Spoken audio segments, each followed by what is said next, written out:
mempersilahkan.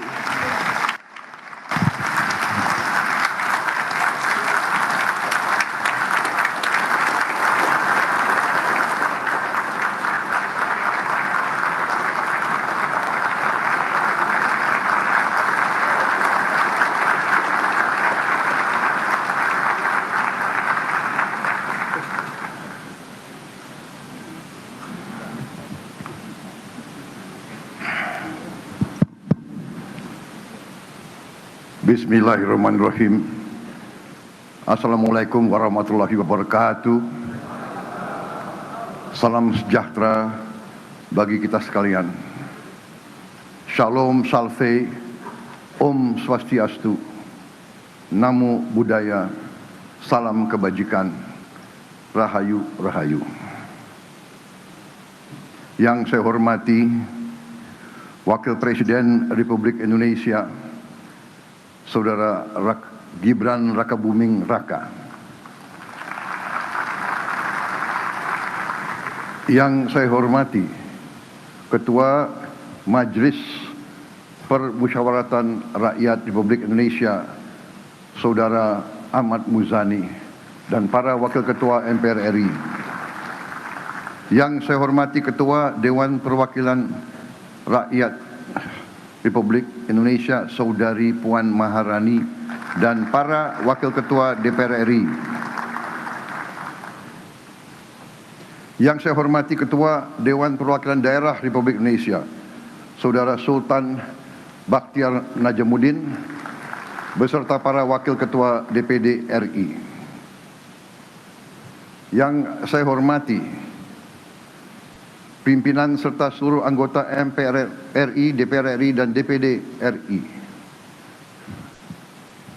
para pimpinan lembaga tinggi negara yang hadir, yang saya hormati para ketua umum partai politik yang hadir, Ketua Umum PDI Perjuangan yang diwakili oleh Saudara Puan Maharani,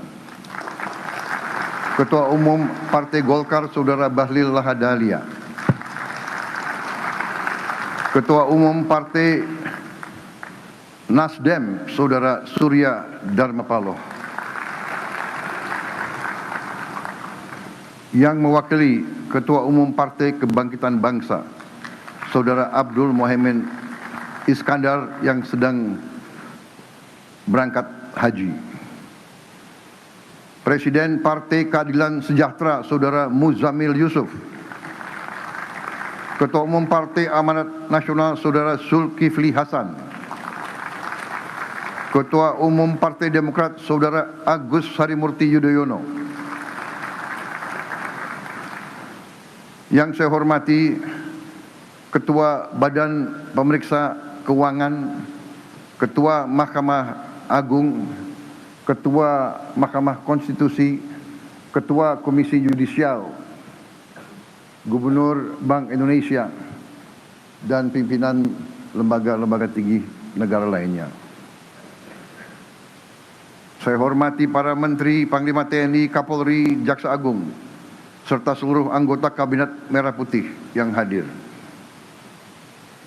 Dan yang saya hormati perwakilan dari kelompok-kelompok masyarakat yang hadir, dan yang saya muliakan saudara-saudara sebangsa dan setanah air yang saya cintai dimanapun engkau berada.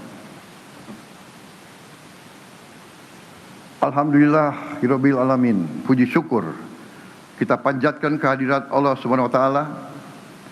Atas rahmat dan hidayahnya kita dapat menjalankan tugas kenegaraan hari ini dalam suasana yang aman, tentram, dan damai. Pada kesempatan yang baik ini, saya ingin menyampaikan penghargaan saya setinggi-tingginya kepada pimpinan dan anggota MPR, DPR, dan DPD RI atas diselenggarakannya rapat paripurna DPR ini yang dihadiri anggota DPR dan DPD RI bertepatan dengan peringatan Hari Kebangkitan Nasional kita. Saya sengaja minta waktu untuk berdiri di hadapan saudara-saudara sekalian, untuk menyampaikan langsung sendiri arah kebijakan ekonomi dan fiskal negara kita sebagai pembicaraan pendahuluan dalam penyusunan rancangan anggaran pendapatan dan belanja negara APBN tahun 2027. Pimpinan dan seluruh anggota Dewan yang saya muliakan, kita sekarang sebagai bangsa menghadapi tantangan geopolitik dan geoekonomi yang penuh dengan konflik, ketegangan, dan ketidakpastian. Peperangan terjadi di banyak tempat, bahkan di Eropa, di Timur Tengah, di kawasan yang walaupun jauh dari kita, tetapi ternyata memiliki dampak dan pengaruh yang sangat besar terhadap kehidupan kita. Oleh karena itu, karena kondisi yang kita hadapi seperti ini, saya berpendapat bahwa Presiden Republik Indonesia harus hadir langsung menyampaikan pokok-pokok pikiran perekonomian dan pengelolaan negara. Saudara-saudara sekalian, saya telah disumpah oleh saudara-saudara sekalian, di hadapan saudara-saudara sekalian, dan di hadapan rakyat. Tugas saya untuk menjalankan Undang-Undang Dasar Negara Republik Indonesia 1945, di mana saya bertanggung jawab untuk melindungi segenap tumpah darah Indonesia, bertanggung jawab untuk memajukan kesejahteraan, memajukan kecerdasan bangsa, untuk menjaga peran Indonesia dalam menjaga perdamaian dan ketertiban dunia. Dalam rangka itulah saya memandang bahwa anggaran pendapatan dan belanja negara bukan sekedar dokumen keuangan negara. APBN adalah wujud dari alat perjuangan kita sebagai bangsa. APBN adalah alat untuk melindungi rakyat, alat untuk memperkokoh dasar-dasar dan sendi-sendi ekonomi bangsa, alat untuk memastikan setiap warga negara dapat hidup lebih sejahtera, dan sebagai alat untuk menjadi pedoman perjalanan kita ke depan. Dengan kesadaran itu, APBN kita susun sebagai bentuk komitmen bersama untuk mewujudkan cita-cita mulia yang telah diamanatkan dalam Undang-Undang Dasar kita, Undang-Undang Dasar tahun 1945. Satu undang-undang dasar yang lahir dari kancah perjuangan lama. Perjuangan untuk meraih kemerdekaan yang berjalan ratusan tahun, yang telah meminta korban ribuan, puluhan ribu pendahulu-pendahulu kita, yaitu cita-cita mewujudkan suatu negara Indonesia yang merdeka, yang berdaulat, yang adil, yang makmur, yang berdiri di atas kaki kita sendiri. Saudara-saudara sekalian, sekarang izinkanlah saya menyampaikan angka-angka kunci dari kerangka ekonomi makro dan pokok-pokok kebijakan fiskal, atau bisa kita sebut KEM PPKF tahun 2027. Pertama, pendapatan negara dalam APBN 2027 kami targetkan mencapai kisaran 11,82 hingga 12,40% dari produk domestik bruto kita. Untuk mendukung berbagai program prioritas dan program-program vital kita, belanja negara direncanakan berada pada kisaran 13,62 hingga 14,80% dari PDB kita. Dari sisi pembiayaan, defisit kita di tahun 2027, defisit APBN akan kami jaga pada kisaran 1,80 hingga maksimal 2,40% PDB.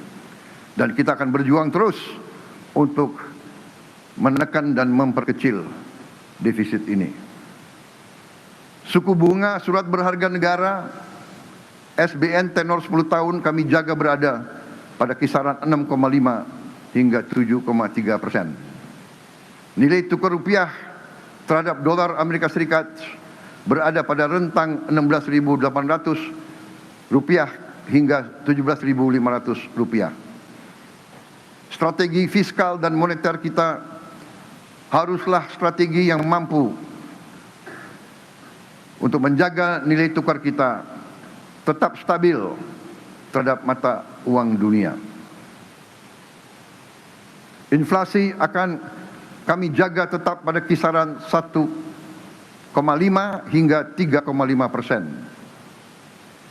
Pada sektor energi, harga minyak mentah Indonesia diperkirakan sebesar 70 hingga 95 dolar Amerika per barrel. Selanjutnya, lifting minyak bumi ditargetkan 602 hingga 615 ribu barrel per hari dan lifting gas 934 hingga 977 ribu barrel setara minyak bumi per hari.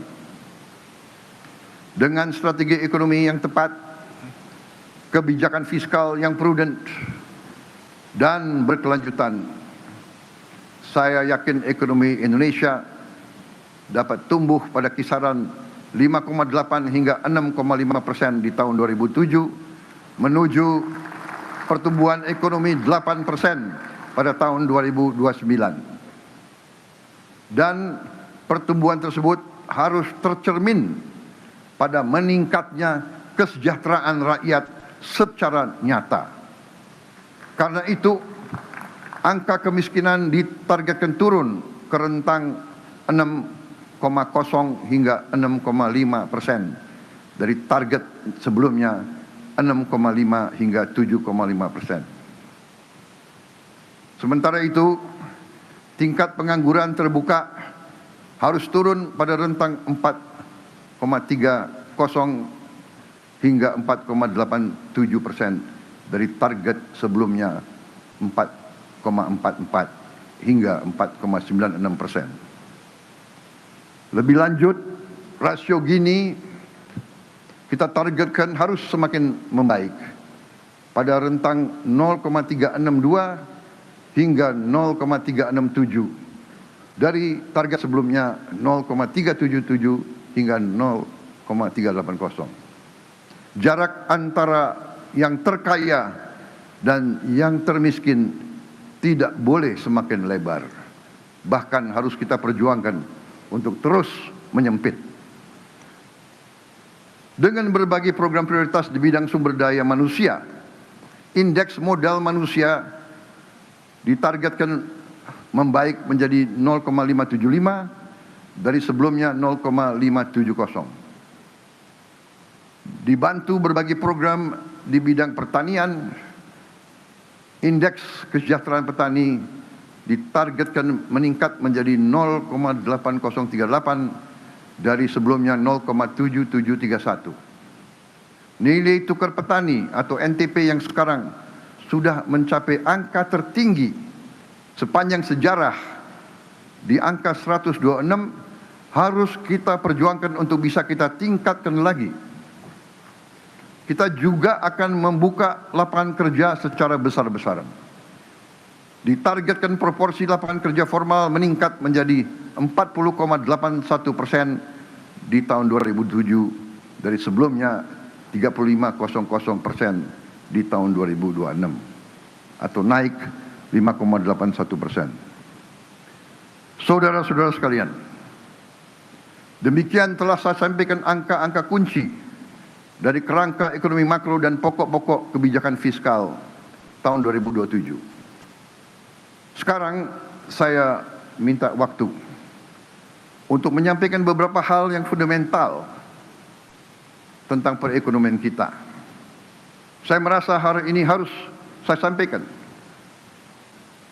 dari eksekutif kepada legislatif, dihadiri oleh pimpinan-pimpinan lembaga tinggi negara.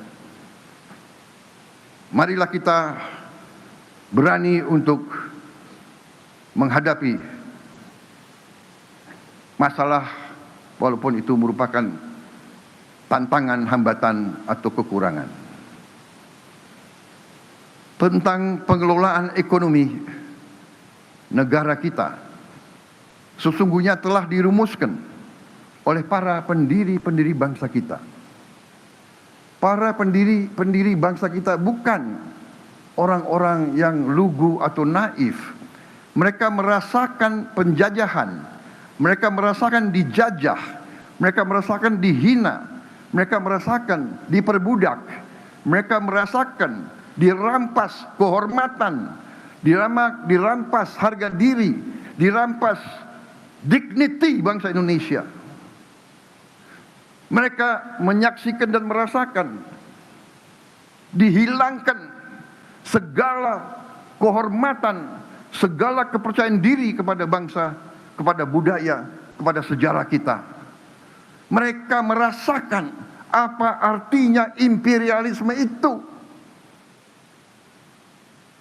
Mereka merasakan bahwa bangsa Indonesia ditempatkan derajatnya di bawah anjing. Mereka melihat dan merasakan kekayaan Nusantara ratusan tahun diambil oleh penjajah kita untuk memperkaya mereka. Hendaknya janganlah kita terlalu kagum kepada bangsa-bangsa yang kayanya dari merampas kekayaan bangsa-bangsa lain.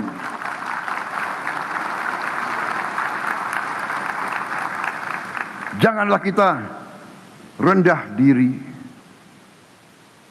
Janganlah kita selalu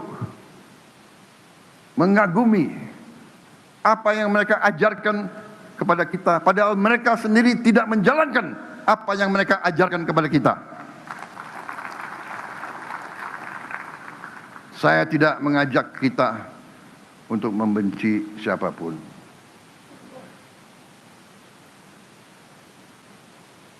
Saya tidak mengajak kita membenci bangsa-bangsa lain. Tidak. Bahkan saya mengajak kita belajar. Tapi juga kita harus belajar dari sejarah. Ada suatu adagium bahwa mereka yang tidak belajar dari sejarah akan dihukum oleh sejarah, akan mengulangi sejarah kelam yang sama yang dialami oleh nenek moyang mereka. Ini adagium yang terjadi di banyak negara. Para pendiri bangsa kita sadar bahwa apabila pemimpin di Nusantara kita lemah, apabila pemimpin di Nusantara tidak bersatu, maka kekayaan Nusantara akan terus diambil oleh kekuatan-kekuatan di luar Nusantara. Ini sejarah, ini terjadi. Marilah kita buka fakta. Negara Nederland Belanda dari sejak tahun 1500 dilanjutkan 1600, dilanjutkan 1700, dilanjutkan 1800, memiliki PDB per kapita tertinggi di dunia selama itu. 1500, 1600, 1700, 1800, 400 tahun telah memiliki PDB per kapita tertinggi. Negara yang mungkin dari utara ke selatan mungkin tidak sampai 8 jam naik kendaraan. Dari laut ke perbatasan mereka mungkin tidak sampai 4 jam dengan kendaraan. Bisa memiliki PDB tertinggi di dunia. Kenapa? Karena mereka menguasai Nusantara kita. Mereka menguasai wilayah yang sekarang adalah Republik Indonesia. Saudara-saudara sekalian. Karena itu, para pendiri bangsa kita dipimpin oleh Bung Karno, Bung Hatta, Bung Syahrir, dan mereka-mereka yang menyusun Pancasila dan Undang-Undang Dasar kita. Undang-Undang Dasar 1945. Mereka telah menetapkan cetak biru perekonomian bangsa kita. Cetak biru itu dituangkan dalam pasal 33 Undang-Undang Dasar 1945. Pasal 33 dengan jelas menjabarkan sistem perekonomian yang harusnya kita jalankan sebagai bangsa. Dan saya ingin tegaskan hari ini, keyakinan saya bahwa apabila kita menjalankan pasal 33 Undang-Undang Dasar 1945, kita jalankan dengan baik, kita jalankan dengan murni dan konsekuen, negara kita akan memiliki sumber daya yang cukup untuk menjamin Indonesia sungguh-sungguh akan menjadi negara yang makmur, yang adil, di mana rakyatnya menikmati kesejahteraan dan kualitas hidup yang layak. Rakyat kita tidak bermimpi untuk mengalami kehidupan yang kaya raya, tapi mereka bermimpi untuk bisa hidup dengan layak, dengan baik. Mereka bermimpi bisa makan dengan baik tiap hari, bisa memberi susu untuk anak-anaknya, bisa mencari obat bila mana anak mereka sakit atau bapak mereka sakit. Mereka bermimpi bisa punya rumah yang layak. Mereka bermimpi bisa melihat anaknya berangkat sekolah dengan sehat. Mereka bermimpi bahwa orang tuanya bisa dapat pekerjaan yang baik dengan pendapatan yang cukup. Itu adalah mimpi dan harapan rakyat kita. Saudara-saudara sekalian, setelah saya evaluasi, setelah saya melihat angka-angka, setelah saya melihat sungguh betapa besarnya kekayaan kita,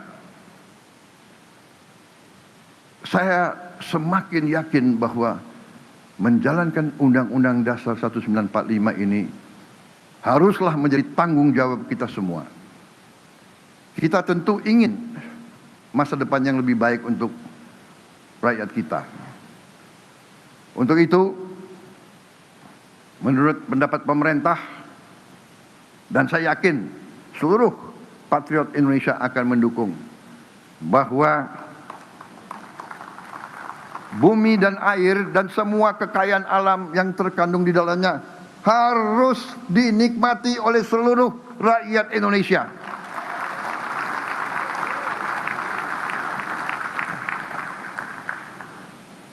Itu adalah cita-cita pendiri bangsa kita, dan hanya itu yang bisa membuat kita tinggal landas mencapai cita-cita kita semua. Saudara-saudara sekalian, kita ingin petani-petani kita tersenyum, cerah karena hasil panen yang melimpah dan mendapat nilai yang sewajarnya, nilai yang cukup tinggi. Kita ingin nelayan-nelayan kita yang mempertaruhkan nyawa untuk menghasilkan protein untuk rakyat kita, pergi ke laut dengan perlengkapan yang baik dan aman, dan mendapatkan hasil tangkapan yang bernilai tinggi. Sekarang nelayan-nelayan kita sulit mendapat es batu. Es batu saja mereka sulit untuk mendapatkan. Apalagi solar yang mereka butuh.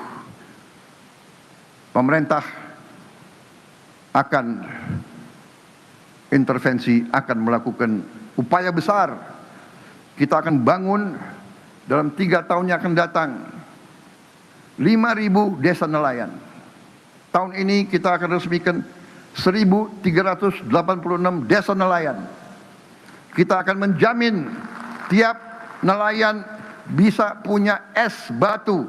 Kita akan membuat instalasi pembuat es batu di tiap desa nelayan. Kita akan membuat ruang cold storage pendingin di setiap desa nelayan. Dan kita akan bikin SPBU khusus untuk nelayan di setiap desa nelayan. Para nelayan kita harus kita berdayakan karena mereka di ujungnya akan menguasai lautan kita. Saudara-saudara sekalian, kita ingin guru-guru kita terjamin kesejahteraannya. Masa depan suatu bangsa ditentukan oleh kualitas pendidikan yang dapat diberikan kepada anak-anaknya. Kualitas pendidikan ditentukan oleh guru-guru yang berkualitas. Guru-guru yang semangat, guru-guru yang gembira, guru-guru yang bisa menjadi contoh bagi generasi-generasi penerus bangsa. Memperbaiki kondisi kehidupan guru harus menjadi prioritas kita. Kita ingin juga usaha mikro, kecil dan menengah kita berkembang sehingga bisa mendapat penghasilan yang cukup baik untuk sebagian besar rakyat kita.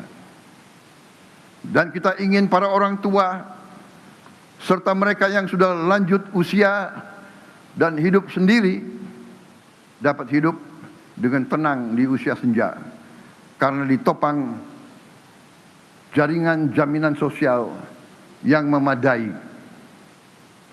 Kita ingin melihat Indonesia yang setiap warga negaranya hidup rukun, damai, cukup sandang pangan dan papan.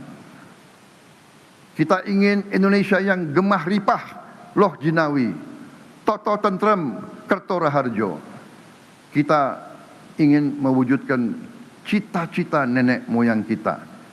Negeri yang baldatun, toyibatun, warobun ghafur.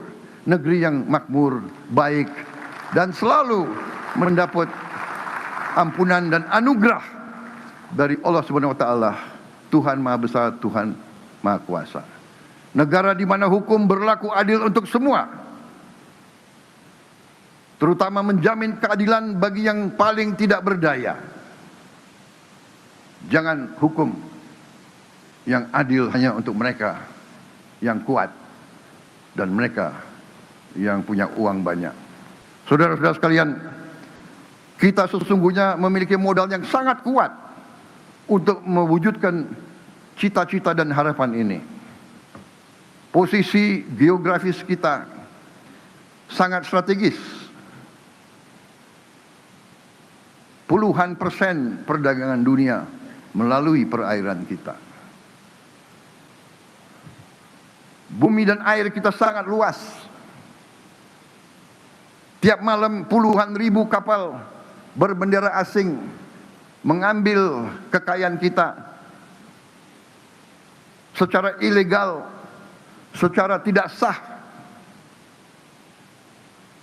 Harus kita tegakkan kedaulatan kita di lautan kita sendiri. Kita memiliki bonus demografi yang menopang domestik, konsumsi domestik, dan pasar domestik yang besar. Pasar kita bisa sebesar Eropa. Dan sungguh sumber daya alam kita melimpah. Kita punya komoditas-komoditas yang sangat berharga. Batu bara kita nikel kita, tembaga kita, minyak kelapa sawit kita, logam tanah jarang, kekayaan laut yang melimpah. Saudara-saudara sekalian, Indonesia adalah pengekspor minyak kelapa sawit terbesar di dunia. Devisa ekspor minyak kelapa sawit mencapai 23 miliar dolar, setara dengan 391 triliun rupiah pada tahun 2025. Indonesia juga adalah pengekspor batu bara terbesar di dunia. Devisa ekspor batu bara mencapai 30 miliar dolar Amerika, setara 510 triliun rupiah pada tahun 2025. Selain itu, kita juga sekarang sudah jadi pengekspor paduan besi atau ferroalloys terbesar di dunia. Devisa ekspor paduan besi kita mencapai 16 miliar dolar, setara dengan 272 triliun rupiah pada tahun 2025. Tiga komoditas strategis ini menghasilkan devisa lebih dari 65 miliar dolar Amerika, setara dengan 1.100 triliun rupiah per tahun. Tapi marilah kita jujur kepada diri kita sendiri. Hari ini Indonesia sebagai negara anggota G20, tapi rasio belanja negara kita terhadap produk domestik bruto kita adalah yang paling rendah di antara negara-negara G20. Demikian juga rasio penerimaan negara kita terhadap PDB kita adalah yang paling rendah di antara negara-negara G20. Dari data terbaru IMF kita bisa melihat rasio pendapatan Meksiko 25% dari PDB, India 20% dari PDB, Filipina 21% dari PDB, Kamboja saja 15% dari PDB. Indonesia 11 sampai 12% dari PDB. Kita harus introspeksi dan sadar dan berani bertanya, kenapa kita tidak bisa kelola ekonomi kita sehingga pendapatan negara kita bisa setara dengan negara-negara seperti Filipina, Meksiko. Sekarang pun kita masih di bawah Malaysia. Apa yang sebabkan kita tidak mampu? Bedanya apa kita sama orang Malaysia, orang Kamboja? Bedanya apa kita sama orang Filipina?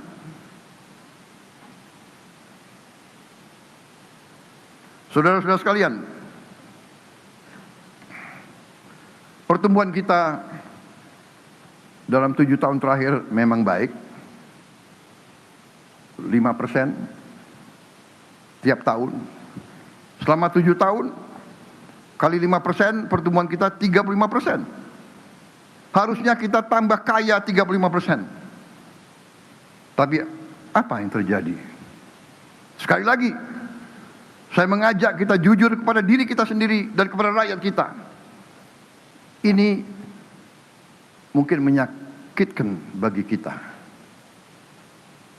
Saya merasa setelah saya terima data-data ini, beberapa minggu setelah saya jadi presiden, saya merasa seolah saya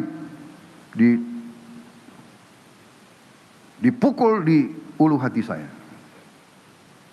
Saudara-saudara sekalian, 7 tahun kali 5%, 35% ekonomi kita tumbuh. Tapi rakyat kita yang miskin tambah. Dari 46,1% naik jadi 4,9%. 8% naiknya. 3% naiknya lebih. Yang kelas menengah turun. Saudara-saudara, saya bertanya di hadapan majelis yang terhormat ini. Saya bertanya kepada semua partai politik, semua ormas. Saya bertanya kepada semua pakar-pakar dan semua guru besar. Bagaimana bisa pertumbuhan 35% tapi kelas menengah menurun? Kemiskinan meningkat. Saudara-saudara, jawaban harus ilmiah, jawaban harus matematis, dan menurut saya jawabannya adalah bahwa kemungkinan besar, bukan kemungkinan, saya yakin sistem perekonomian yang kita jalankan berada pada trajektori yang tidak tepat. Mungkin perbedaan kita dengan negara-negara seperti Meksiko, seperti India, Filipina, dan lain sebagainya adalah perbedaan sistemik. Kita harus lihat fakta. Fakta kalau kita teruskan yang seperti ini, kalau kita teruskan sistem seperti ini untuk sekian tahun lagi, saya yakin bahwa tidak mungkin kita jadi bangsa yang makmur. Tidak mungkin kita jadi, tanpa kemakmuran kita tidak mungkin bisa menjaga kedaulatan kita. Bahwa kemungkinan besar kita akan menjadi bangsa yang lemah. Bangsa yang selalu takut. Takut kurs dolar, takut BBM gak cukup, takut ini, takut itu. Bangsa yang takut, bangsa yang elitnya takut. Padahal kita diberi karunia yang luar biasa oleh Maha Kuasa. Fakta juga telah menunjukkan bahwa telah terjadi mengalir keluarnya kekayaan kita sejak lama, bahkan sejak Orde Baru. Kalau kita melihat masa tahun 50-an, masa pemerintahan Bung Karno, sekali lagi saya bukan membela Bung Karno ya, walaupun Bung Karno memang milik bangsa. Ini harus saya sampaikan juga, Bung Karno milik bangsa. Tapi kita tidak bisa menilai tahun 50 sampai tahun 60-an Indonesia disibukkan oleh intervensi asing. Pemberontakan demi pemberontakan demi pemberontakan. Tidak mungkin kita bangun ekonomi kita. Di awal Orde Baru pun kita dikacaukan oleh banyak masalah. Tapi alhamdulillah kita telah bangun ekonomi kita. Tapi apa yang kita ketemukan setelah berapa puluh tahun? Terjadi apa yang saya namakan outflow of national wealth. Saudara-saudara sekalian, bahwa negara kita tidak pernah rugi. 1 tahun pun kita tidak pernah rugi. Ekspor kita selalu lebih daripada impor kita. Kalau ilmu dagang berarti yang kita jual adalah lebih banyak dari yang kita beli. Harusnya negara ini tidak pernah akan mengalami krisis ekonomi. Tapi apa yang terjadi? Yang terjadi adalah keuntungan kita yang selama 22 tahun adalah 436 miliar dolar, yang keluar adalah 343 miliar dolar. Ini angka-angka dari PBB.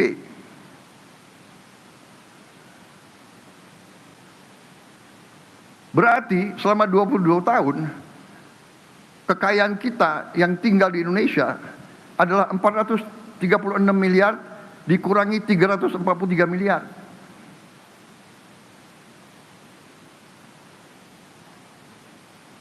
Saudara-saudara sekalian, ini yang sebabnya gaji-gaji guru kecil, gaji-gaji aparat penegak hukum kecil, gaji-gaji ASN kecil.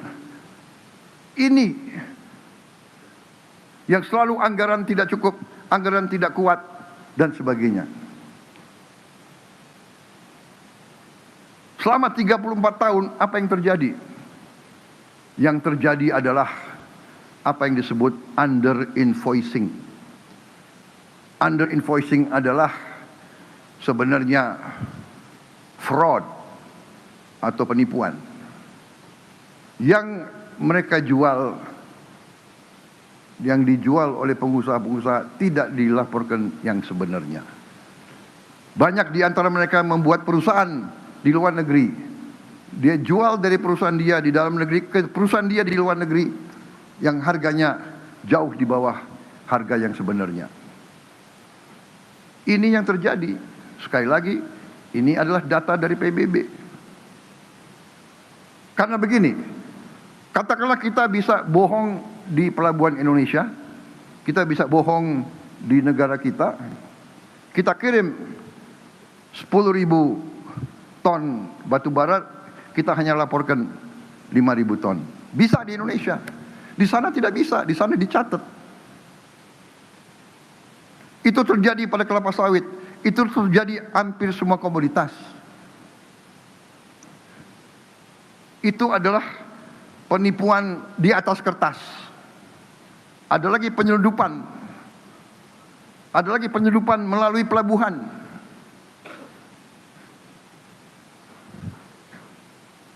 Kita harus berani mengatakan yang merah-merah, yang putih-putih. Kita harus berani mengatakan apa adanya. Kita harus perbaiki lembaga-lembaga pemerintah kita.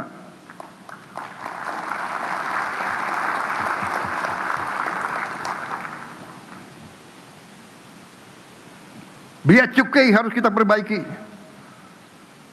Saya masih ingat di zaman Orde Baru, saking parahnya biaya cukai, kita tutup biaya cukai. Kita outsourcing ke swasta dan penghasilan negara naik. Apa nggak sedih itu?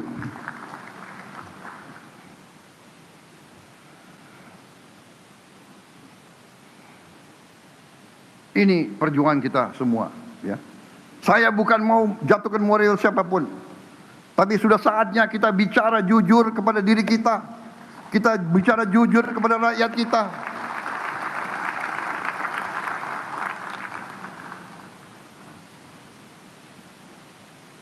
Saudara-saudara sekalian, coba ditayangkan lagi slide. 900 miliar dolar kita hilang. Bayangkan kalau 900 miliar dolar kita nikmati, kita pakai, negara apa Indonesia ini? Saudara sekalian. Ada under invoicing, ada under counting, ada transfer pricing, saudara-saudara. Banyak di antara kalian senyum, mungkin di antara kalian ada pengusaha-pengusaha juga di ruangan ini. Berarti tahu apa yang saya bicara itu keadaan yang sebenarnya, saudara-saudara sekalian. Kita sudah hitung, kita sudah pakai random, kita tahu bahwa perbedaan antara yang dilaporkan, yang tidak dilaporkan itu sering mencapai 50%. Yang dilaporkan adalah 50% dari keadaan yang sebenarnya. Saudara-saudara sekalian. Dan kita merasa aneh. Kita produsen kelapa sawit terbesar di dunia, tapi harga kelapa sawit ditentukan di negara lain. Saya mengatakan kepada menteri-menteri saya, ini tidak boleh terjadi. Saya tidak mau kelapa sawit kita harganya ditentukan oleh bangsa lain. Kita tentukan harga kita. Dan kalau mereka nggak mau beli pakai harga kita, ya nggak usah beli, kita pakai kelapa sawit kita sendiri. Saudara-saudara sekalian.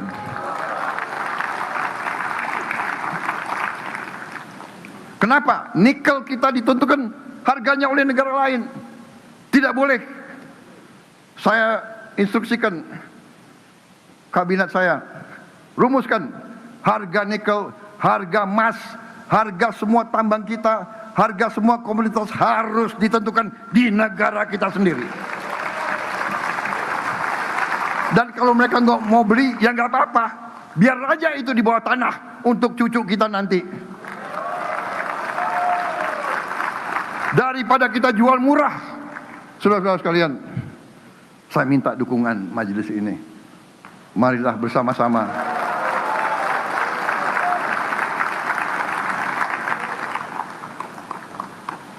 sepertinya saya lebih marahin daripada banyak kekuatan di sini.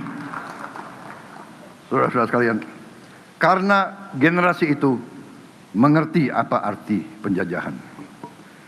Saudara sekalian, Di mimbar ini saya ingin ingatkan kembali bunyi dari pasal 33. Ayat pertama dari pasal 33. Perekonomian disusun sebagai usaha bersama berdasar atas azas kekeluargaan. Tidak ada kata-kata azas-azas lain. Azas kapitalisme neoliberal, azas konglomerasi, azas yang sekaya boleh sekaya-kayanya, yang miskin salahnya orang miskin. Itu bukan falsafah Pancasila. Ayat kedua, cabang-cabang produksi yang penting bagi dan yang menguasai hajat hidup orang banyak dikuasai oleh negara. Ayat ketiga, bumi dan air dan kekayaan alam yang terkandung di dalamnya dikuasai oleh negara dan dipergunakan untuk sebesar-besar kemakmuran rakyat. Ayat keempat, perekonomian nasional diselenggarakan berdasar atas demokrasi ekonomi. Artinya, kalau demokrasi ekonomi, rakyat banyak, rakyat semuanya harus menikmati ekonomi kita. Saudara-saudara, dengan prinsip kebersamaan, efisiensi, berkeadilan, berkelanjutan, berwawasan lingkungan, kemandirian, mandiri, berdiri di atas kaki kita sendiri, dan menjaga keseimbangan, kemajuan, dan kesatuan ekonomi nasional. Saudara-saudara sekalian, saya rasa bahasa Indonesia yang digunakan oleh para pendiri bangsa kita sangat jelas. Tidak perlu kita cari tafsiran-tafsiran yang macam-macam. Ini adalah cetak biru ekonomi kita, saudara-saudara sekalian. Manakala kita menyimpang cetak biru ini, ya jangan salahkan siapa-siapa kecuali diri kita sendiri yang tidak mau menerima titipan amanah dari pendiri-pendiri bangsa kita. Seberapa jauhkah telah kita menyimpang dari cetak biru perekonomian kita sendiri? Mungkin harus kita bahas di tempat dan waktu yang terpisah. Tapi saya berkeyakinan kalau kita jalankan pasal 33 secara konsekuen, kita akan terhindar dari praktek-praktek under invoicing, under counting, dan sebagainya, pemalsuan atas tonase dan kualitas produk yang diekspor, praktek-praktek fraud terhadap bangsa dan negara kita, serta praktek-praktek tambang ilegal, hutan ilegal, kebun-kebun ilegal. Saudara-saudara, bagaimana bisa ada orang yang tambang di hutan lindung bertahun-tahun dan tidak ada yang berani untuk menegakkan hukum? Saudara-saudara, kita perhitungkan, kita perkirakan potensi uang yang bisa kita selamatkan dari kebocoran-kebocoran itu adalah $150 miliar satu tahun. Potensi. Apa kita mampu atau tidak? Tergantung keberanian kita, tergantung tekad kita, tergantung apa kita bisa bekerja sama dengan baik atau tidak. Karena itu saya selalu sampaikan dari awal saya menjabat sebagai Presiden Republik Indonesia, kita harus bersama-sama berani mencari solusi dan berani bertindak.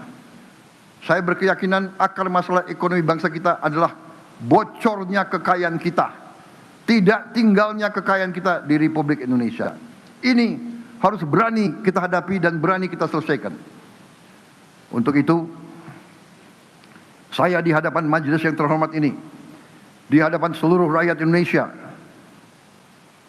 saya ingatkan bahwa saya pernah disumpah di sini untuk menjalankan Undang-Undang Dasar 1945 dengan segala perundang-undangan yang berlaku. Dan saudara-saudara sekalian, kita faham dan mengerti bahwa kalau kita terus mengulangi kesalahan yang sama, janganlah kita bisa berharap mendapat hasil yang lebih baik. Untuk itu, untuk mencapai tujuan bernegara kita, hari ini pemerintah Republik Indonesia yang saya pimpin menerbitkan peraturan pemerintah tentang tata kelola ekspor komoditas sumber daya alam. Penerbitan peraturan pemerintah ini adalah langkah strategis untuk memperkuat tata kelola ekspor komoditas sumber daya alam kita. Penjualan semua hasil sumber daya alam kita mulai dengan minyak kelapa sawit, batu bara, dan paduan besi, ferroalloys. Kita wajibkan harus dilakukan penjualannya melalui BUMN yang ditunjuk oleh pemerintah Republik Indonesia sebagai pengekspor tunggal. Dalam artian hasil dari setiap penjualan ekspor akan diteruskan oleh BUMN yang ditunjuk oleh pemerintah kepada pelaku usaha pengelola kegiatan tersebut. Ini bisa dikatakan sebagai marketing facility. Tujuan utama kebijakan ini adalah memperkuat pengawasan dan monitoring serta memberantas praktek kurang bayar, under invoicing, praktek pemindahan harga, transfer pricing, dan pelarian devisa hasil ekspor. Saudara-saudara sekalian, kebijakan ini akan optimalkan penerimaan pajak dan penerimaan negara atas pengelolaan dan penjualan sumber daya alam kita. Dengan kebijakan ini, kita berharap bahwa penerimaan kita bisa seperti Meksiko, seperti Filipina, seperti negara-negara tetangga kita. Kita tidak mau penerimaan kita paling rendah karena kita tidak berani mengelola milik kita sendiri, milik bangsa Indonesia sendiri. Saudara-saudara sekalian, sesungguhnya kita harus percaya bahwa semua sumber daya alam Indonesia adalah milik rakyat Indonesia, milik bangsa Indonesia. Karena itu negara berhak mengetahui secara rinci sumber daya alam kita yang dijual keluar Indonesia. Kita tidak mau dibohongi lagi. Kita mau tahu persis berapa kekayaan kita yang dijual.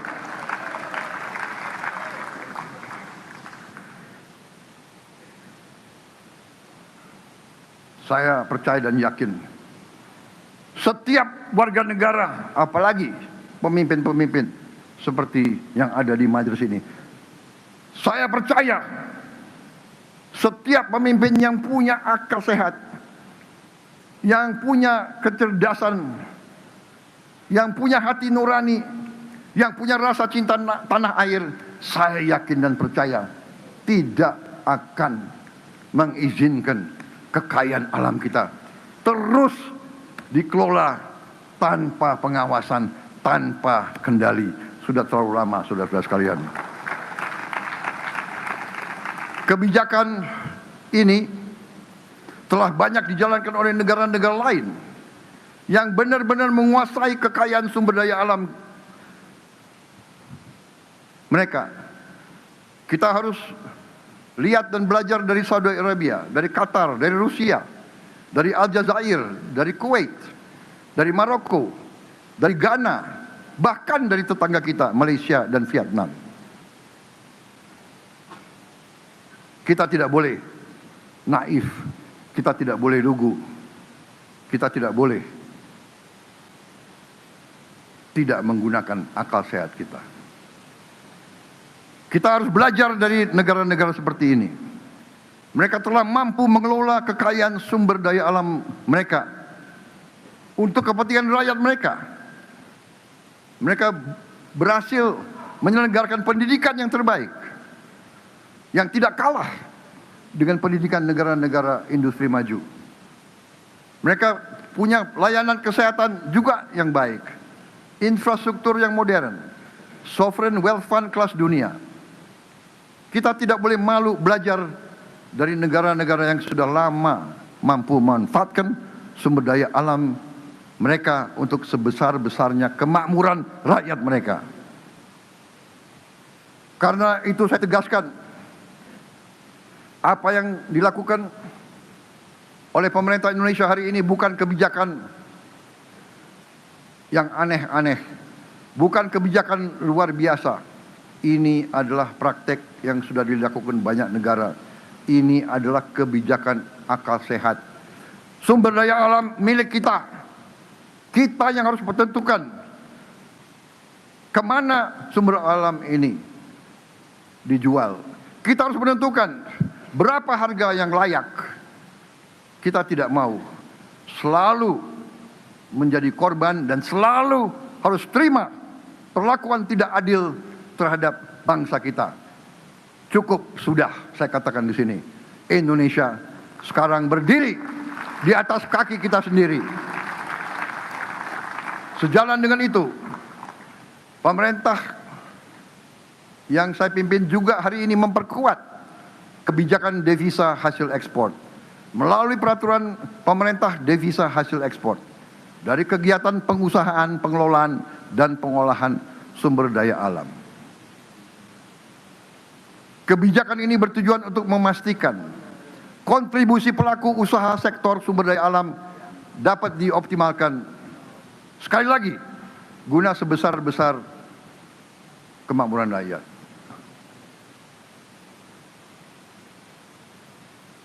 Sekali lagi, bumi, air, dan semua hasil sumber daya alam Indonesia adalah milik kita, milik rakyat dan bangsa Indonesia. Dalam usaha kita memperbaiki kelemahan-kelemahan dalam sistem tata kelola kita, saya minta saudara-saudara sekalian untuk tidak berkesimpulan bahwa Indonesia tidak perlu suatu perekonomian di mana sektor swasta memainkan peran yang besar. Justru kita perlu sektor swasta. Kita perlu mendukung peran sektor swasta. Kita butuh sektor swasta yang dinamis. Kita perlu pengusaha-pengusaha yang penuh dengan inovasi, penuh dengan inisiatif, penuh dengan inovasi dan yang memiliki kemampuan manajerial yang baik dan handal. Justru saya selalu mengatakan bahwa perekonomian kita yang kita sebut sebagai ekonomi Pancasila atau ekonomi jalan tengah atau istilah yang lebih populer dari dalam perkembangan perekonomian dunia, kita harus bangun Indonesia Incorporated. Perekonomian kekeluargaan, semua bergotong royong. Itu arti gotong royong. Yang kuat maju, menarik yang lemah. Yang lemah berhimpun, melaksanakan usaha bersama dalam bentuk-bentuk koperasi. Tidak boleh yang kaya menang sendiri dan membiarkan yang lemah terlantar. Justru kita maksudkan bahwa ekonomi yang cocok untuk Indonesia adalah ekonomi jalan tengah. Ekonomi yang berani mengambil yang terbaik dari sosialisme dan yang terbaik dari kapitalisme. Kita butuh peran negara. Kita butuh perlindungan negara. Kita butuh pengawasan dan kita butuh keberpihakan dari negara untuk menjamin keadilan dan pemerataan. Tapi kita juga perlu yang terbaik dari mekanisme pasar. Kita butuh yang terbaik dari ekonomi pasar bebas. Yang saya sebut tadi, inisiatif, inovasi, persaingan, keberanian mengambil risiko, manajerial yang baik. Kita harus menumbuhkan golongan pengusaha yang baru, yang muda-muda. Untuk itu, pemerintah ingin membuka pendidikan kewirausahaan, pendidikan entrepreneurship. Kita ingin anak-anak muda, jangan semua minta jadi ASN, jangan semua minta jadi pemerintah, tapi harus berani untuk bersaing dengan dunia usaha lain. Dan kita harus bantu. Kita punya anak-anak muda yang hebat-hebat. Kita punya banyak ribuan anak-anak yang hebat-hebat. Ini yang sedang kita godok bersama untuk kita beri.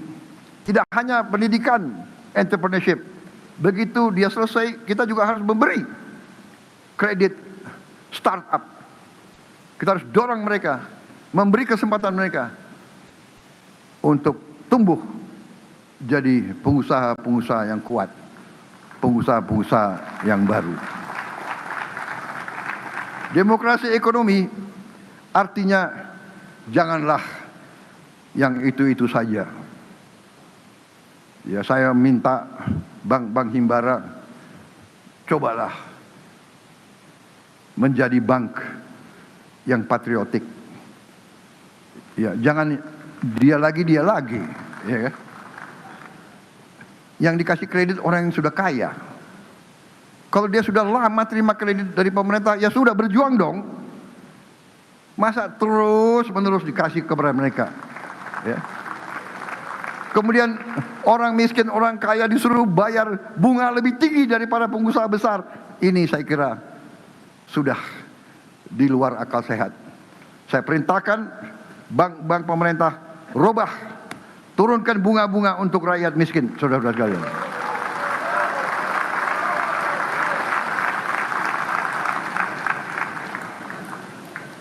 Harusnya yang besar-besar dengan kekuatan mereka, dia bisa dapat financing dari mana-mana. Kan harusnya begitu. Saudara-saudara sekalian,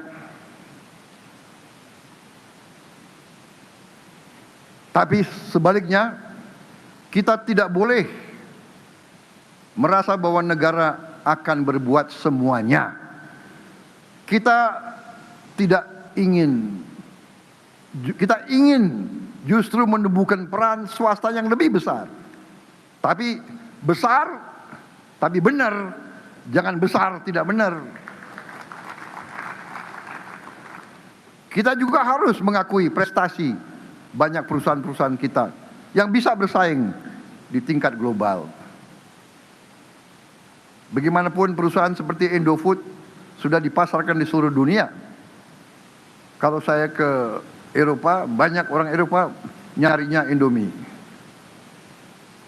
Bahkan banyak negara Afrika menganggap itu produk mereka.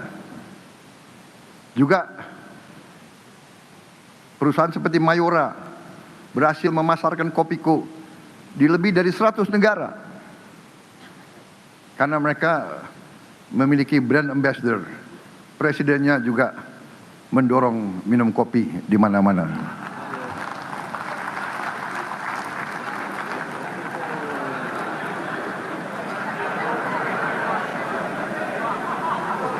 Tapi saya paham. Panitia penyelenggara DPR tahu kalau ada.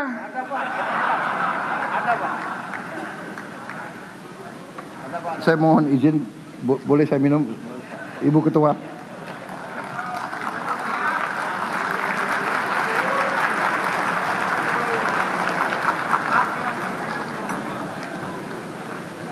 Kopiko sedang. Presidennya peminum kopi.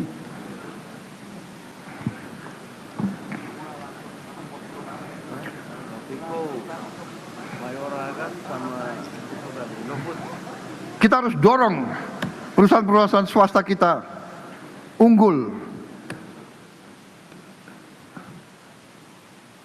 Ada juga itu apa? S apa itu?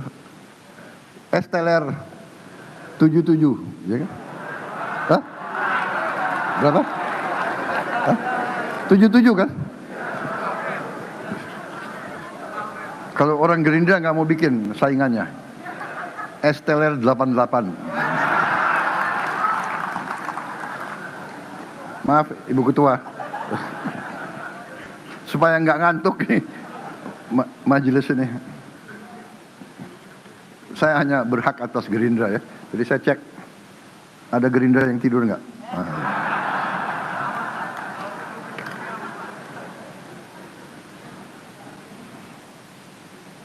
Saudara-saudara sekalian,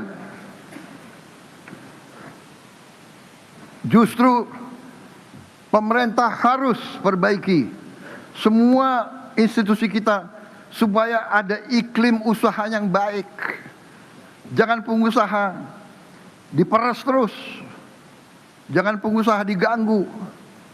Kalau Malaysia bisa bikin izin dalam 2 minggu, kenapa kita izinnya 2 tahun? Memalukan. Dan kita jangan banyak inisiatif. Sudah perintah presiden, perintah menteri, di bawah bikin lagi dia. Diolah lagi. Peraturan menteri lah, peraturan teknis lah, rekomendasi lah. Akal-akalnya itu, saya ingatkan ya, semua menteri tertibkan birokrasimu ke bawah.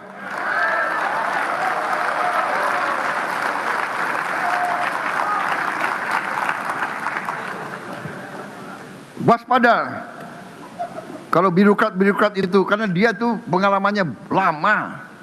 Kok masuk keluar kan tiap 5 tahun, ya kan? Itu kalau nggak di reshuffle, bener nggak? Mereka tuh lama. Nah, ciri khas birokrat yang dia akan minta tanda tangan pada waktu jam 17.30 sore. Kamu sudah capek. Kamu sudah capek, dia datang minta tanda tangan. Bener? Bener. Ini banyak dari Golkar yang senyum, berarti pengalamannya banyak gitu. Golkar banyak pengalaman ini soal ini. Karena saya mantan Golkar juga itu. Itu banyak mantan ketua umum Golkar di situ. Bahlil, Hartarto, mana Erlangga itu. Nah, ini. Mereka paling pengalaman itu. Minta tanda tangan sore, kita sudah penat, capek. Lihatnya, ini hati-hati tuh. Saudara-saudara sekalian, pengusaha dan pemerintah harus kerjasama. Saya ingatkan buruh, jangan kau minta aja terus, ya kan? Pengusaha juga kerja keras, pusing juga mereka. Harus bayar kredit ke bank, ya. Tapi pemerintah ingin bekerja sama. Kita banyak memberi perlindungan sosial supaya beban pengusaha juga tidak terlalu berat. Dan kita terbuka. Kalau ada pengusaha-pengusaha yang sulit, lapor kepada kita. Kalau dia minta penurunan tarif, ya kita bantu untuk sementara. Jangan terus-menerus minta penurunan tarif pajak, iya kan? Kita mengerti, krisis dunia kita mengerti. Kita akan bantu, ya. Saudara-saudara sekalian, bila kita bersatu, bila kita kerjasama seperti ini, pengusaha, swasta, pemerintah, UMKM, ya kan, pemerintah pusat, pemerintah daerah, semuanya kita kerjasama, semuanya memiliki rasa panggilan yang sama, kita akan menciptakan kemakmuran yang luar biasa. Saudara-saudara sekalian, kita sudah buktikan di krisis yang bikin panik banyak negara, Indonesia masih tenang. Kita tidak euforia, kita tidak sombong, kita tidak mau, tapi kita tenang. Kita tenang. Kita punya kemampuan. Saudara-saudara sekalian, pakar-pakar dunia, institusi-institusi dunia menaksir pada tahun 2045 yang hanya 19 tahun lagi Indonesia akan menjadi ekonomi kelima bahkan keempat terbesar di dunia. Ini bukan saya mengatakan. Saya sendiri tidak pernah bermimpi, berharap. Ya. Kita hanya ingin hidup layak. Tapi mereka mengatakan kita akan menjadi negara keempat, kelima. Bayangkan, kita akan menyalip Inggris, Prancis, Itali. Saudara-saudara, saya kalau ke luar negeri sebagai presiden Indonesia, saya sangat dihormati sekarang. Sangat dihormati. Ya, bahkan mereka sekarang banyak negara minta bantuan ke kita. Mereka minta bantuan pupuk ke kita karena produksi pupuk kita lebih. Saudara-saudara, Kita diminta bantuan oleh Australia, kita berikan.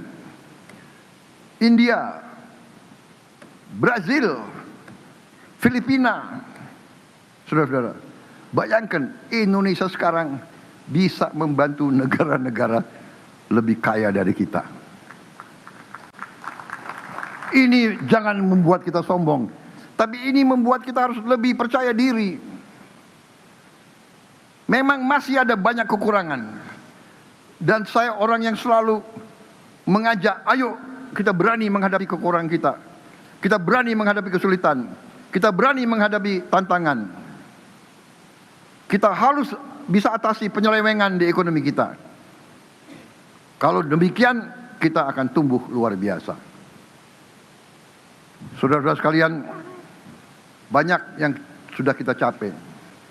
Saudara-saudara, karena kita memang sudah antisipasi ketegangan dan krisis yang mungkin timbul. Karena kita telah diberi warning dengan COVID, kita baru mengerti dan sadar. Begitu ada krisis dunia, negara-negara pengekspor pangan akan tutup. Waktu berapa tahun yang lalu Rusia mengalami kebakaran hutan yang besar, mereka tutup ekspor gandum. Harga pangan naik semua.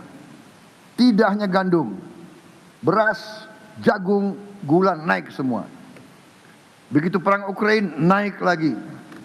COVID naik lagi. Jadi kita sudah antisipasi. Karena itu saya canangkan program utama saya adalah mengamankan pangan Indonesia. Kita harus swasembada pangan. Dan alhamdulillah saya dibantu oleh tim pertanian saya yang luar biasa. Saya beri target 4 tahun, mereka hasilkan swasembada dalam 1 tahun. Saudara-saudara sekalian, produksi kita tertinggi selama sejarah Republik Indonesia. Cadangan yang ada di gudang-gudang kita, di gudang pemerintah, cadangannya tidak cukup. Kita harus sewa gudang-gudang lain. Kita sekarang punya cadangan sudah lebih dari 5,3 juta ton beras cadangan. Cadangan beras Desember 2025 3,25. Sekarang 10 Mei cadangan beras yang kita kuasai 5,3 juta ton. Saudara-saudara sekalian. Kita juga sudah amankan produksi pupuk kita. Untuk pertama kali dalam sejarah Republik Indonesia, harga pupuk kita turunkan 20%, saudara-saudara sekalian. Petani-petani kita sekarang bisa menikmati pupuk dengan jumlah yang cukup. Yang sekarang kita harus jaga adalah jangan sampai pupuk subsidi diselewengkan atau diselundupkan ke tempat lain. Ini harus kita jaga bersama. Saudara-saudara sekalian, masalah makan bergizi gratis. Makan bergizi gratis sekarang sudah dinikmati oleh 62,4 juta penerima setiap hari. Angka ini termasuk 6,3 juta balita, 2 juta ibu menyusui, dan 868.000 ibu hamil menerima MBG setiap hari. Kita juga akan memberi MBG ke 500.000 lansia yang tinggal sendiri, yang hidup sebatang kara, dan yang membutuhkan makan bergizi. Karena apa? Itu adalah perintah Undang-Undang Dasar pasal 33 dan pasal 34. Bahwa kaum miskin harus diurus oleh negara. Saudara-saudara sekalian, kita mengakui bahwa dalam pengelolaan MBG masih banyak kekurangan. Kita sudah tutup lebih dari 3.000 dapur. Saya sudah minta para pejabat, dan saya persilakan anggota DPR, bupati, di mana-mana, silakan periksa semua dapur. Kalau ada yang tidak sesuai, laporkan segera. Akan segera kita tindak. Saudara-saudara, kita tidak akan mengizinkan masalah yang begini penting untuk diurus secara tidak benar. Saudara sekalian, setelah bertahun-tahun kita bercita-cita memiliki dana kedaulatan. Di tahun 2025 yang lalu kita berhasil membentuk dana kedaulatan kita, Sovereign Wealth Fund kita, yang kita beri nama Danantara, atau singkatan dari Daya Anagata Nusantara, yang artinya energi, kekuatan masa depan bagi Indonesia. Danantara ini sekarang memiliki memanage lebih dari 1.000 miliar dolar kekayaan. Dan kita menemukan terus kekayaan-kekayaan negara yang saya nggak mengerti. Mungkin disembunyikan atau diapakan oleh birokrat-birokrat itu. Kita terus menemukan tanah milik negara, aset milik negara, gedung milik negara, yang nilainya tidak sedikit. Tidak sedikit. Dan antara ternyata sudah dirasakan keampuhannya. Dan antara akan mempercepat pembiayaan pembangunan, khususnya investasi dan modal kerja untuk percepatan industrialisasi. Kita harus industrialisasi. Kita harus bikin mobil kita sendiri. Kita harus bikin motor kita sendiri.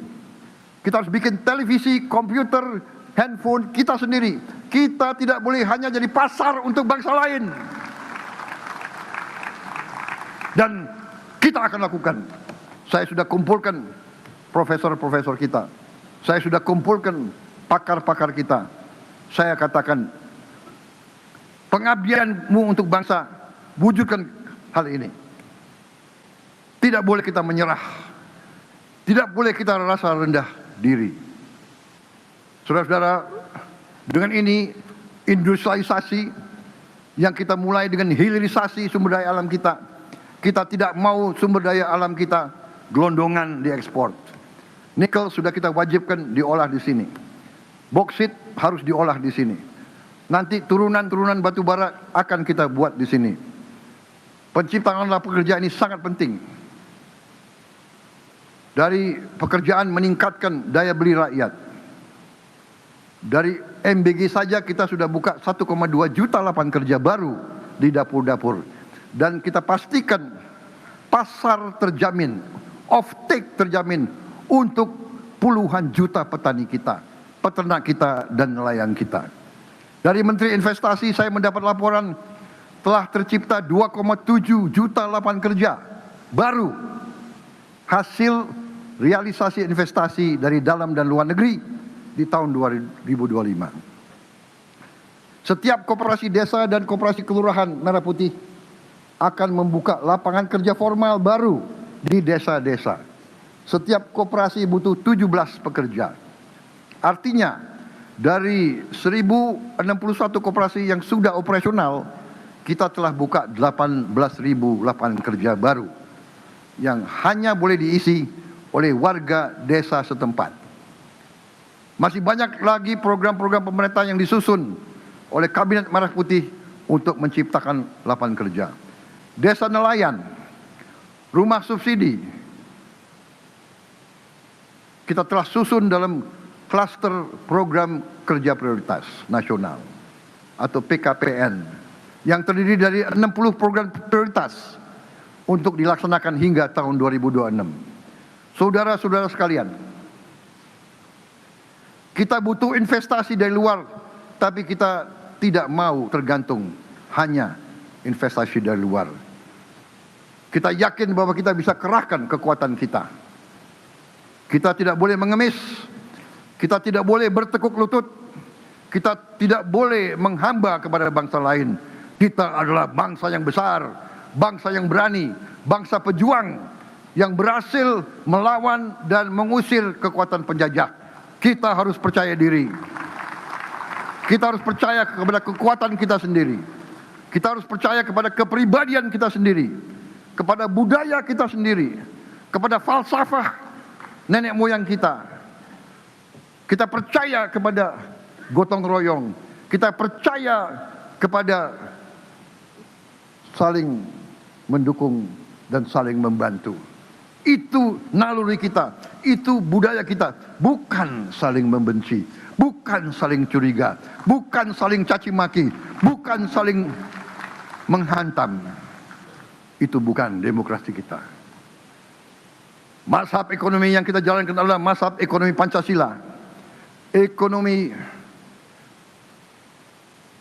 yang berketuhanan, ekonomi yang berkemanusiaan, ekonomi yang menjunjung tinggi persatuan nasional.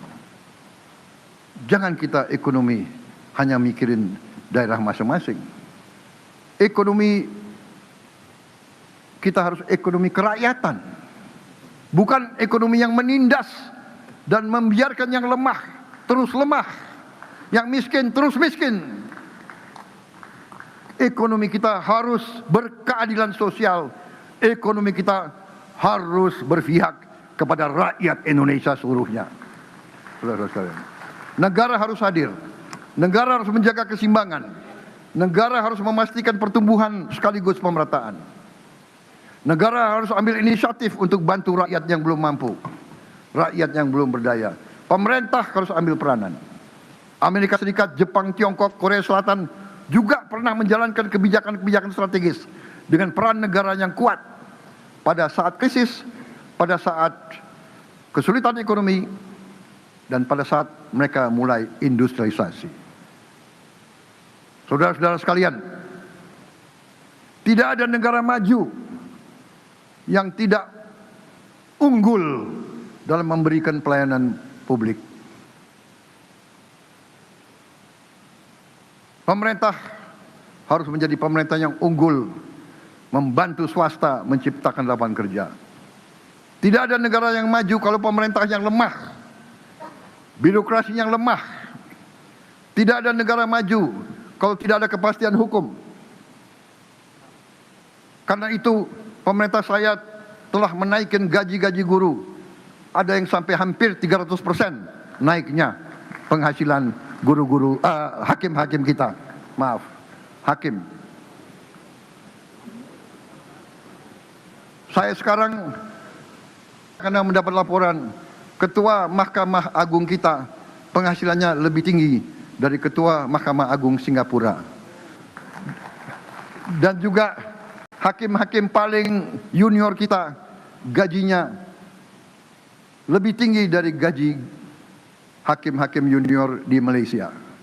Saudara-saudara, ini langkah nyata untuk kita ciptakan institusi-institusi yang bersih. Kita tidak mau hakim-hakim kita disogok, dibeli. Kita tidak mau juga semua aparat-aparat kita lainnya seperti itu. Saudara-saudara, langkah-langkah yang harus diambil, kita harus perbaiki tidak hanya sistem tata kelola ekspor, sistem perekonomian kita. Kita harus berani memperbaiki institusi-institusi kita semuanya. Kita harus bertekad terus membangun pemerintah yang kuat, pemerintah yang profesional, pemerintah yang tidak korup. Kita harus bersama-sama menjaga semua. Para pengusaha mengeluh, mereka mengalami pungli-pungli yang terlalu banyak. Saya ingatkan semua kepala badan, menteri-menteri dan pemimpin-pemimpin lembaga-lembaga pemerintah untuk segera mengambil inisiatif membersihkan birokrasi yang masing-masing. Jangan ragu-ragu. Yang melanggar tindak. Sekali lagi,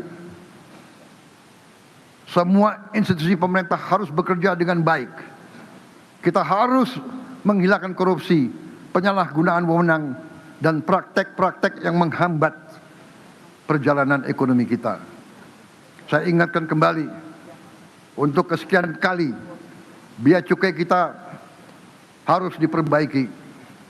Menteri Keuangan, kalau pimpinan biaya cukai tidak mampu, segera diganti.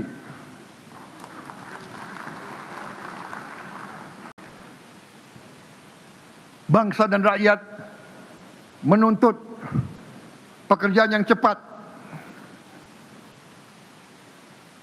Jangan kita jadi pemerintah yang santai, pemerintah yang leha-leha, pemerintah yang kumaha engke wae.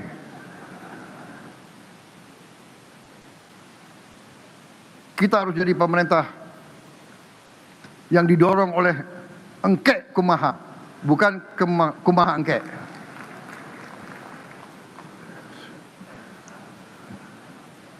Kalau negara di sekitar kita bisa memberi izin usaha, bisa memberi AMDAL dalam 3 minggu, kenapa kita harus berbulan-bulan bahkan 3 tahun?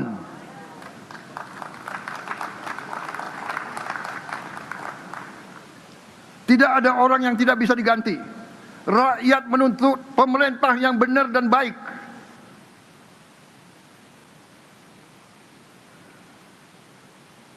Jangan mentang-mentang sudah jadi ASN tidak bisa diberhentikan.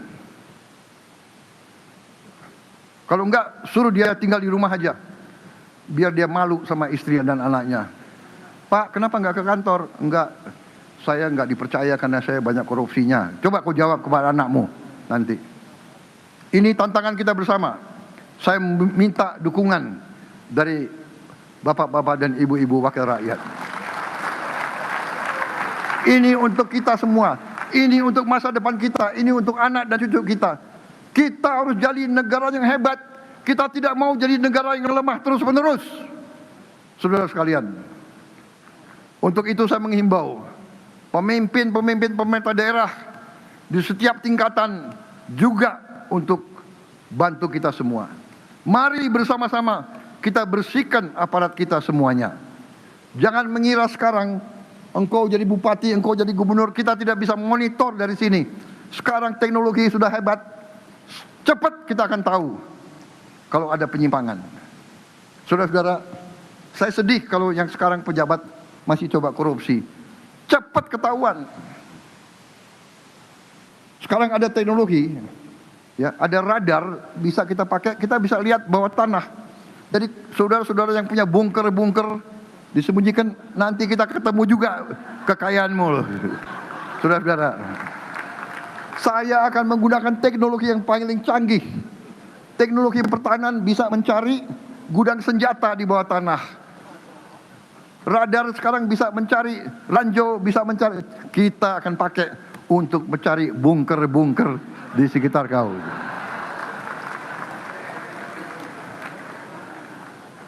Jangan main-main sama teknologi. Iya kan? Mereka yang punya kebun-kebun luas dikira nggak akan ada pejabat yang bisa ngecek. Saudara-saudara, sekarang ada satelit.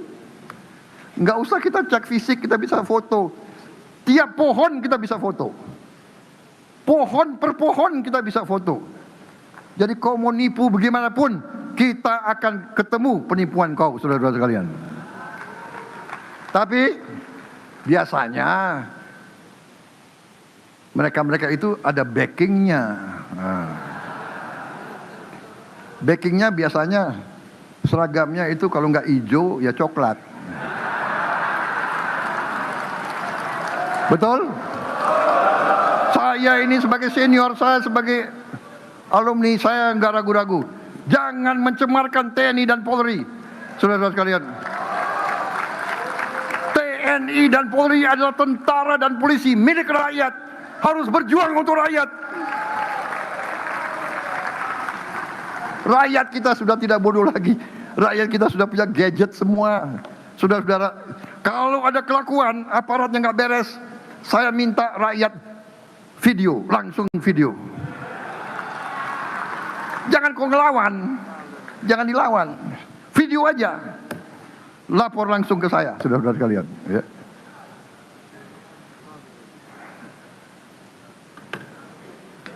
Sudah lama saya jadi orang Indonesia.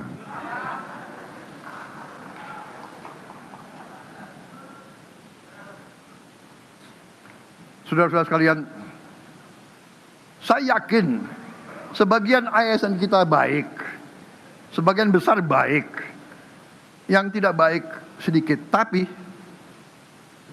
nenek moyang kita sudah ingatkan, nila setitik merusak susu sebelanga. Yang sedikit itu yang harus kita tindak. Yang namanya deep state. Deep state itu merasa dia kebal karena pemimpin politik gonta-ganti kan. Oh, dia nanti kalah pemilu, ya kan? Dia out. Menteri saya bilang 5 tahun maksimal, ya kan? Nggak beres 2 tahun udah diganti. Dia nongkrong terus, nunggu pemimpin capek langsung minta tanda tangan. Saudara-saudara sekalian, pimpinan dan para anggota dewan yang saya muliakan, dengan dukungan dari dewan yang terhormat ini, pemerintah yang saya pimpin bertekad untuk kembali di mimbar ini bulan Agustus yang akan datang untuk menyampaikan laporan tentang kemajuan-kemajuan yang telah berhasil menjelang kemerdekaan negara kita yang ke-81 tahun.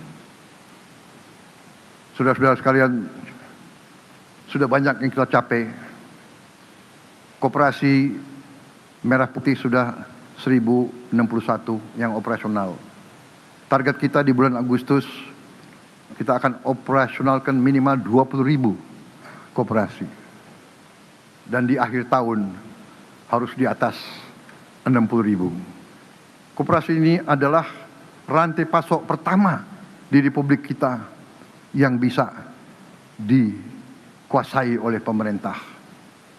Koperasi ini akan mempermudah logistik, akan menjadi motor pertumbuhan dan kesejahteraan di tingkat yang paling bawah, akan mengakibatkan ratusan triliun berputar di desa, kecamatan, dan kabupaten, akan membalikkan arus keluar dari luar negeri menjadi berputar di desa, kecamatan, kabupaten.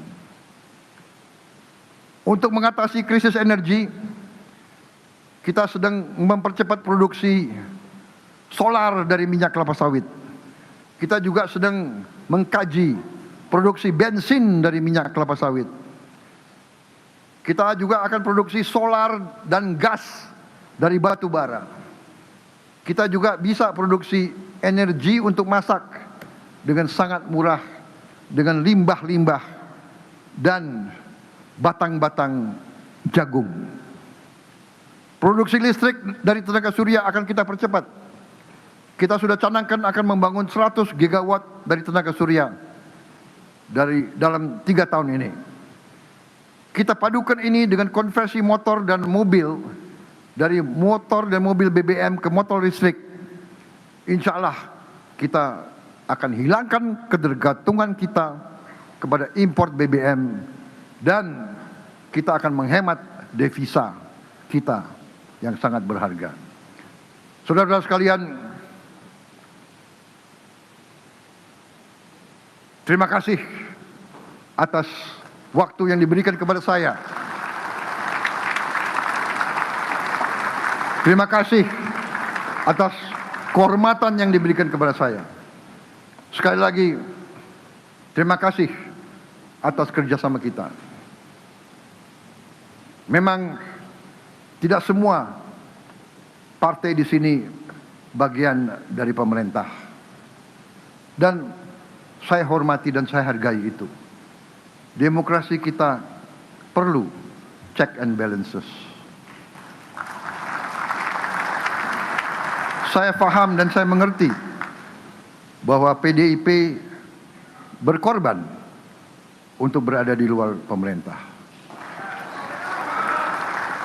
Saya mengerti itu. Sebenarnya saya ingin ucapan terima kasih kepada PDIP.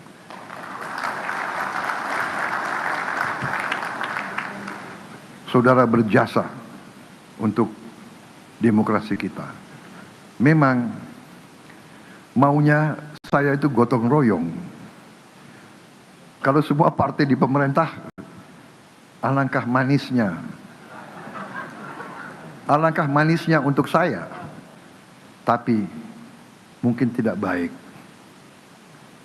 Setiap pemimpin harus mau dikritik.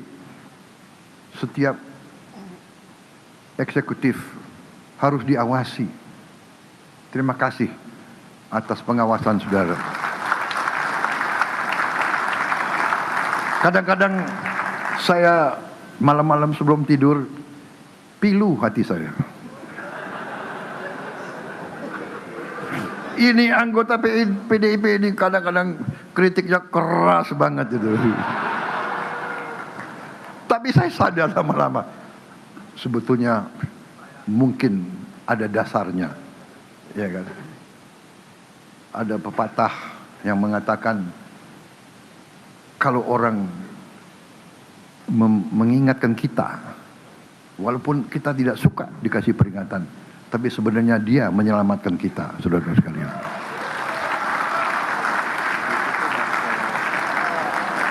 Jadi saya terima kasih, saya hormati pengorbanan kalian, ya kan? Kalau di pemerintah kan banyak fasilitas. Tapi tanya, saya selalu mengatakan menteri-menteri minta petunjuk, Pak ini bagaimana Pak? Ada proyek, ada tender, tapi ini di belakangnya PDIP.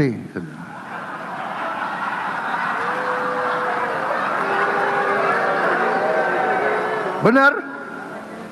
Ayo menteri-menteri, benar kan? Tapi apa jawaban saya? Apa jawaban saya? Tidak ada masalah. Kalau dia menang aja. Jangan kita lihat latar belakangnya. Benar? Saudara-saudara.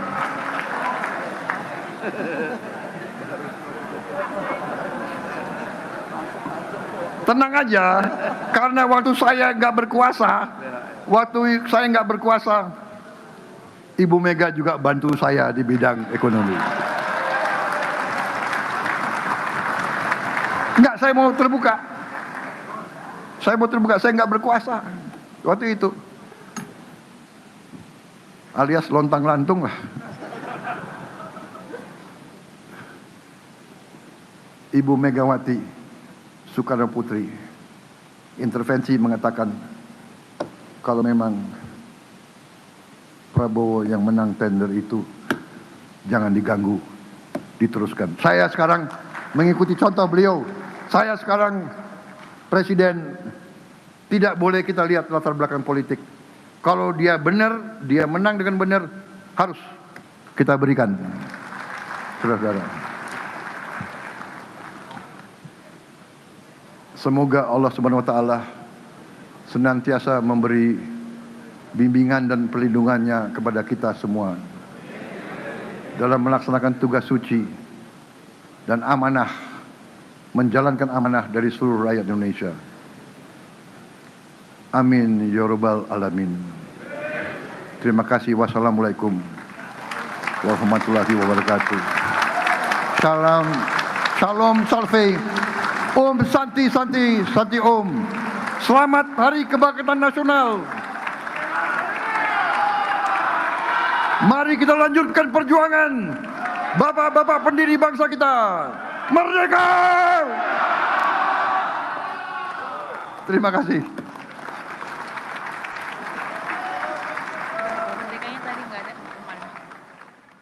Ya saudara, kita baru saja tadi mendengarkan pernyataan dari Presiden Prabowo Subianto terkait dengan pidato politiknya atau pidato ekonominya terkait dengan kerangka ekonomi makro APBN tahun 2020.